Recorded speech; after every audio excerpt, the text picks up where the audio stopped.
শুভ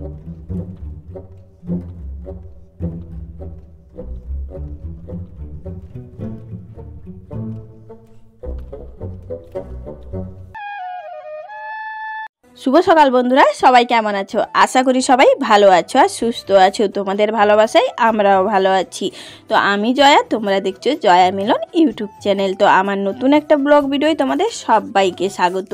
আর এখন বাজে সকাল 6টা। এখন থেকে আমি আমার ভিডিওটা শুরু করছি। তো ভিডিওটা স্কিপ না করে পুরো দেখবে, আশা করি তোমাদের খুবই ভালো লাগবে। তো দেখো, সকাল সকাল ঘুম থেকে উঠে পড়েছি, উঠে আগে কাজ করে নিচ্ছি। আর বাড়ির ভেতরে অন্ধকার দেখতে পাচ্ছ, তাই না তোমরা? তো এই কারেন্ট নেই বাড়িতে, তাই অন্ধকার বাড়িটা। তো এই দেখো, ঘরটা ঝাঁট দিয়ে নিয়েছি, বাসি ঘরটা তারপরে আমি দুয়ারটা ঝাঁট দিয়ে নিয়েছি। আর দুয়ারে তো এখন ধান নেই, তো দুয়ারটা পুরো পরিষ্কার। তো দুয়ারটা ঝাঁট দিয়ে এখন আমি বাইরটাও ঝাঁট দিয়ে নিচ্ছি। আর বাইরে দেখতে পাচ্ছ কত কুয়াশা, সকাল থেকে এত কুয়াশা, মানে কিছুই দেখা যাচ্ছে না। তো কুয়াশাই ভরা পুরো। তো এদিকে দেখো, কদিন ধরে তো মেঘলাও করছে আর ঠান্ডাটাও খুবই পড়েছে। আর সকালবেলা ঘুম থেকে উঠে বাড়ির কাজ করা অসম্ভবই ব্যাপার হয়েছে। আর জলে হাত দেওয়া তো মানে কোন ঠান্ডায় কোন জলে হাত দিতে যেরকম খুবই কষ্ট হচ্ছে, কিন্তু কী করবো, বাড়ির তো কাজ করতে হবে। তো তার মধ্যে দেখো, ঘরের গ্যাস টেসগুলো মোছা হয়ে গেছে আমার। ডাইনিং টেবিলটা মুছে নিয়ে এখন রান্নাঘরটা সুন্দর করে পরিষ্কার করে ঝাঁট দিয়ে নেবো। তারপরে বাসনগুলো মাজবো। বাসন মাজার কথা বললেই যেন গায়ে জোর আসছে আমার, যেহেতু জলে হাত দিতে হবে ঠান্ডায়। তো এদিকে দেখো, বাসনগুলো নিয়ে চলে এসেছি আমি কলপাড়ে ধোয়ার জন্য। আর রাত্রে বাসনগুলো আমি সব বালতির মধ্যে রেখে দিয়েছিলাম, যেহেতু সকালে এত ঠান্ডা, মানে রাত্রে কত ঠান্ডা বলো। আর রাত্রে আমি ঠান্ডায় একদম জলে হাত দিতে পারি না, এত ঠান্ডা লাগে আমাকে, যার জন্য বাসনগুলো বালতিয়ে রেখে দিয়েছিলাম সকালে ধোবো বলে। তো এদিকে দেখো, বাসনগুলো নিয়ে চলে এসেছি। আর এদিকে আকাশটা দেখতেই পাচ্ছ, পুরো কুয়াশায় ভর্তি। মানে আরও সকালবেলা যখন উঠেছিলাম কিছুই দেখা যাচ্ছিল না, শুধু কুয়াশা আর কুয়াশা। এদিকে দেখো, বাসনগুলো আমি সব মেজে নিয়েছি। এখন এক এক করে সবগুলো বাসন ধুয়ে নেব, যেহেতু সন্ধ্যে থেকে অনেকটাই বাসন বেরিয়ে গেছিলো আর ধোয়া হয়নি। তো বাসন ধুয়ে সমস্ত বাসি কাজ আমার বাড়িতে হয়ে গেছে বলতেই পারো। তারপরে চলে এসেছি, যেহেতু কালকে বৃহস্পতিবার, তো সকালে ঘরটা লাতা দিয়ে দিচ্ছি। বিকেলে খাওয়া দাওয়ার পরে ঘর লাতা দিতে অনেকটাই কষ্ট হয়ে যায়, তাই ভাবলাম যেহেতু আজকে অনেক তাড়াতাড়ি উঠে পড়েছি, তো ঘরটাও লাতা দিয়ে দিই। আর এই ঠান্ডায় গোবর মাটি দিয়ে ঘর লাতা দেওয়া মানে বুঝতেই পারছো। তো এদিকে দেখো, আগে আমি ঠাকুর ঘর থেকে লাতা দেওয়াটা শুরু করলাম। তো এদিকে দেখো, ঠাকুর ঘরটা এখন আমি পুরোটা লাতা দিয়ে দেবো, যেহেতু ঠাকুর ঘরটা আমাদের অনেকটাই বড়। তো পুরো ঘরটা এখন গোবর আর মাটি দিয়ে সুন্দর করে আমি লাতা দিয়ে নেব। তো এদিকে দেখো, ঠাকুর ঘরটা আমি ভালো করে লাতা দিয়ে নিয়ে চলে এসেছি। এখন আমি দুয়ারটাও লাতা দিয়ে নিচ্ছি। তারপরে বাইরে একটু সামনেটা একটু গোবর দিয়ে দেবো। দিয়ে বাইরে সামনেটা গোবর দিয়ে আমি চলে এসেছি গোয়াল ঘরে। ছাগলটা বের করে দিচ্ছি, যেহেতু অনেকটাই কুয়াশা বাইরে, তাই তাকে বাইরে বের করালাম না। আরেকটা গোয়াল ঘরে তাকে বেঁধে দিয়েছি। তারপরে গোয়াল ঘরটা আমি এখন ঝাঁট দিয়ে নিচ্ছি। আর গোয়াল ঘরে দেখতে পাচ্ছি পুরো একদম ভিজিয়ে দিয়েছে মুতেও। তো এদের পরিষ্কার করে নিচ্ছি, যেহেতু ধুঁ দেওয়া হয় তাই অনেক ছাই বেরোচ্ছে। তো এগুলো ভালো করে ঝাঁটিয়ে দিয়ে পরিষ্কার করে বাইরে ফেলে দিয়ে দেখো, স্নান টান করে চলে এসেছি সোজা রান্নাঘরে আমি রান্না করার জন্য। তো ঠাকুরকে সেবা দিয়ে দিয়েছি, তারপরে নিজে কিছু টিফিন করে নিলাম। তারপরে দিয়ে দেখো, রান্নার কাছে চলে এসেছি। এদিকে ভাতটা চাপিয়ে দিয়েছি। আর যেহেতু আজকে ছেলে সকালবেলা 10টার সময় স্কুল চলে গেছে, তাই আজকে ভাত রান্নার কোনো চাপ নেই, আস্তে সুস্তেই রান্না করব। আর এদিকে আগের দিন যে ভোঁড়াটা ছাড়িয়ে রেখেছিলাম, তাই অনেকটাই আমার কাজ গুছিয়ে, যেহেতু ভোঁড়া ছাড়াতে অনেকটাই সময় লেগে যায়। তো ভোঁড়াটা ছাড়িয়ে রেখেছিলাম, ওটা এখন জলটা ঝরিয়ে দিয়ে ভালো করে 2-3 বার করে ধুয়ে নিলাম, যেহেতু ভোঁড়াতে অনেক কষ জল বেরোয়, না হলে একটু তিতিরি লাগবে খেতে। যেহেতু এটা অন্য মানে এটা কানের মাসি না কি কলা নিয়ে এসছে বলতে পারবো না তোমার দাদা ভাই। পাকা কলা বা বিচা কলার ভরা খেতে তো খুবই ভালো লাগে, টেস্ট লাগে। কিন্তু এটা কি কলা বাজার থেকে কিনে নিয়েছে, দোকানদার তো পাকা কলা বলে দিয়েছে, কিন্তু খেতে একদমই ভালো লাগছিল না। জাস্ট মানে কষা লাগছিলো, একটু তিতিরিও লাগছিলো, ভালো লাগছিল না।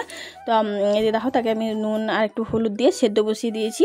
আর এদিকে আমি আনাজগুলো সব কেটে নিচ্ছি। আর আজকে রান্না করব আমি ভরা চচ্চড়ি করব, আর পটল ভাজা করব, আর উচ্ছে ভাজা করব। আর মাছ যে আছে, মাছকে একটু মানে তেল ঝালের মতো করে দেবো। আজকে কোনো ঝোল করব না, এগুলো শুকনো করব, খেতে ভালো লাগবে। প্রতিদিন ঝোল খেতে একদমই ভালো লাগে না। তো এদিকে দেখো, পটলগুলো সব কেটে নিয়েছি আমি। আর এদিকে আমি এখন কেটে নিচ্ছি উচ্ছেগুলো। তো উচ্ছেগুলো এখন ভালো করে ধুয়ে নিচ্ছি আগে, তাহলে তেঁতোটা একটু কম লাগবে। কাটার আগে যদি ধুয়ে নেওয়া হয় উচ্ছে, তাহলে একটু তেঁতোটা কম হয়, তাই উচ্ছেটা ভালো করে কেটে নিয়েছি। আনাজগুলো সব কেটে নিয়েছি। তারপরে এখানে চলে এসেছি, ভোঁড়াটাও আমার সেদ্ধ হয়ে গেছে। তো ভোঁড়াটা এখন নামিয়ে নিলাম।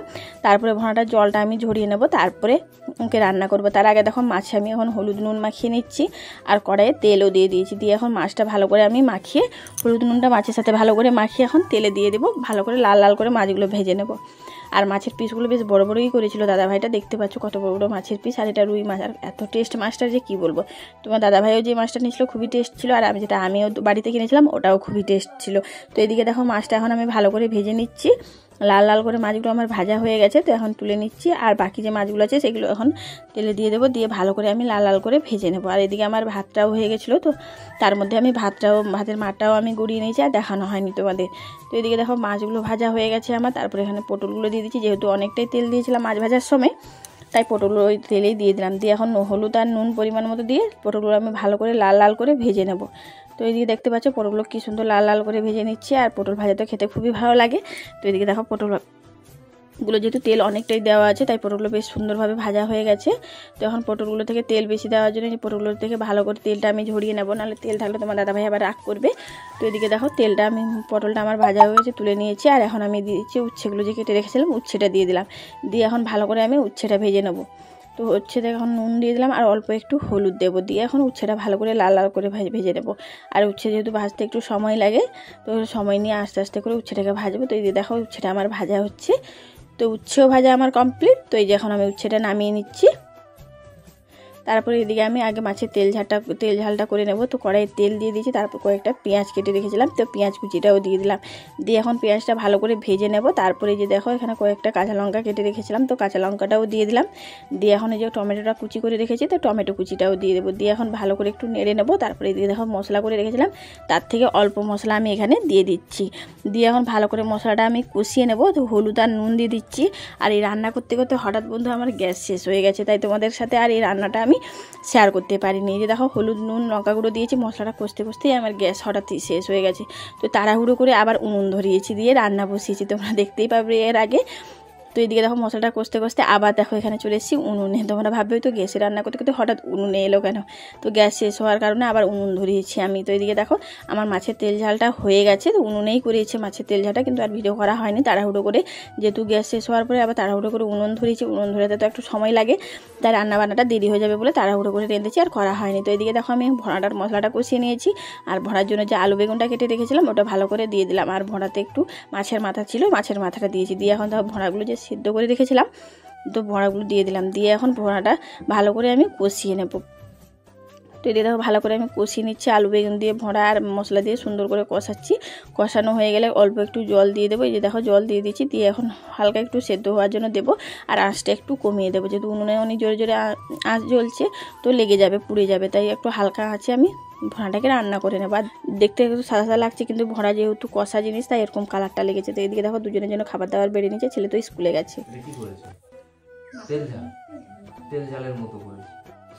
আচ্ছা, আর এটা উচ্ছে ভাজা হয়েছে, পটল ভাজা, আর এটা হচ্ছে কলা ভোঁড়া, আমরা যেটা বলি কলা ভোঁড়া দিয়ে মাছের মাথা দিয়ে চচ্চড়ি করেছে। আমার তো ঠান্ডা তো লেগেছে, আর দুদিন ধরে এতটাই ঠান্ডা লেগেছে, মানে কি বলবো, কপাল মাথায় যন্ত্রণা করছে, গা হাত ভার ভার লাগছে, সর্দি। তো এখন খাওয়া যাক।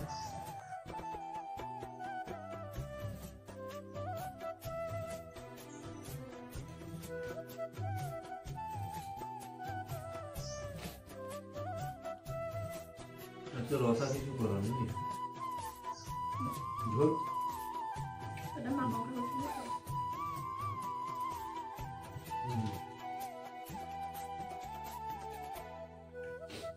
তো বন্ধুরা, কলা ভোঁড়া যেটা,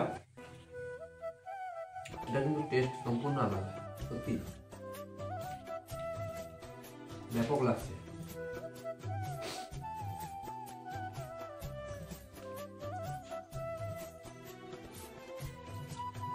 খুব টেস্ট হয়েছে। জল দেবে?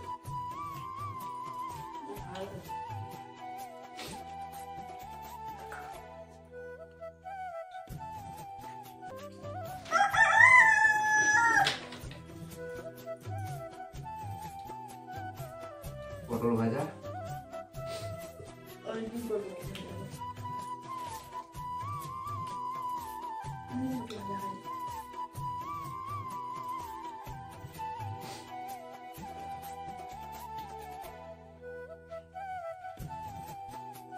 আজকে এখন শুকনা শুকনা খাবার, শুকনা শুকনা সবজি, কোনো ঝোল টোল কিছু করেনি, একদম শুকনা শুকনা সব,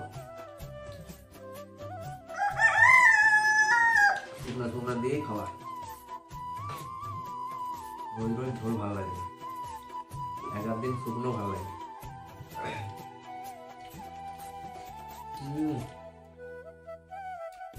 নাম্বার হয়েছে।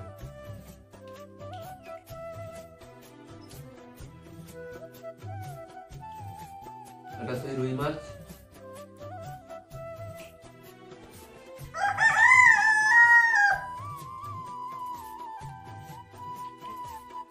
আর উচ্ছে ভাজার সঙ্গে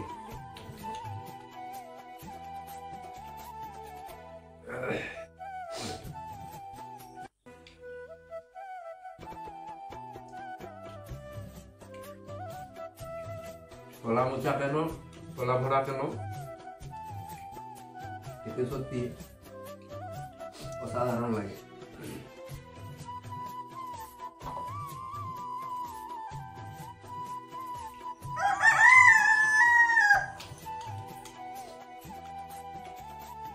আর বন্ধুরা, রোজ আমরা খেতে বসলে সেই মোরগটার ডাক শুনতে পাও তোমরা, যেহেতু ওটা ওই গোয়াল ঘরে ছাড়া থাকে, খাবার টাবার ওইখানে দেওয়া হয়। সারাটা দিন শুধু ডাকতেই থাকবে।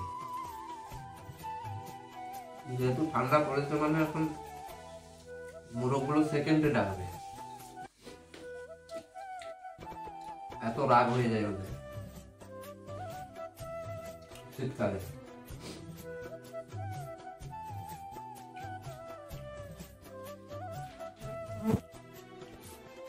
লঙ্কা আছে আর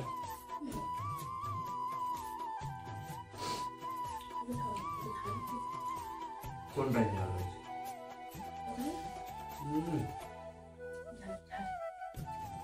যত ঝাল খাবে তত ভালো। ঠান্ডায় ঠান্ডা লেগেছে এমনি।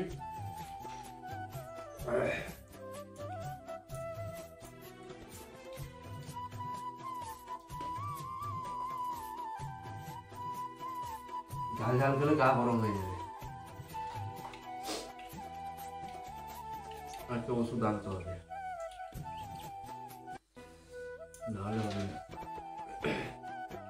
তো এদিকে দেখো খাওয়া দাওয়া কমপ্লিট করে বাসন টাসন ধুয়ে রান্নাঘরে সুন্দর করে গুছিয়ে রেখে দিয়ে এদিকে দেখো মাঠে এসেছিলাম। আমি আজকে অনেকগুলোই কাপড় কেচেছিলাম, তো কাপড়গুলো সব গোছানোর জন্য, যেহেতু রোদ আরটুকু পরে রোদ চলে যাবে তো কাপড়গুলো সব ঠান্ডা হয়ে যাবে। এই জন্য এখন কাপড়গুলো সব এখন সুন্দর করে ঝেড়ে টেড়ে গুছিয়ে নেবো, যেহেতু খড়ের উপর শোকানো হচ্ছে তো খড়ে লেগে থাকবে না হলে, এই জন্য ভালো করে গুছিয়ে নিচ্ছি। তো ভিডিওটা আজকের জন্য এই পর্যন্ত। যদি ভালো লাগে একটা লাইক করে দিবে আর বন্ধুদের সাথে বেশি বেশি করে শেয়ার করবে, আর কেমন হয়েছে ভিডিওটা কমেন্ট করে জানাতে একদমই ভুলবে না।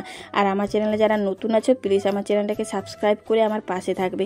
তোমাদের একটা সাবস্ক্রাইব আমাকে এগিয়ে যেতে সাহায্য করবে। তো প্লিজ বন্ধুরা আমার চ্যানেলটাকে সাবস্ক্রাইব করে দিয়ে আমার পাশে থাকবে। তো দেখা হচ্ছে নেক্সট ব্লগে। তো তখন সবাই ভালো থাকবেন, সুস্থ থাকবেন। ধন্যবাদ।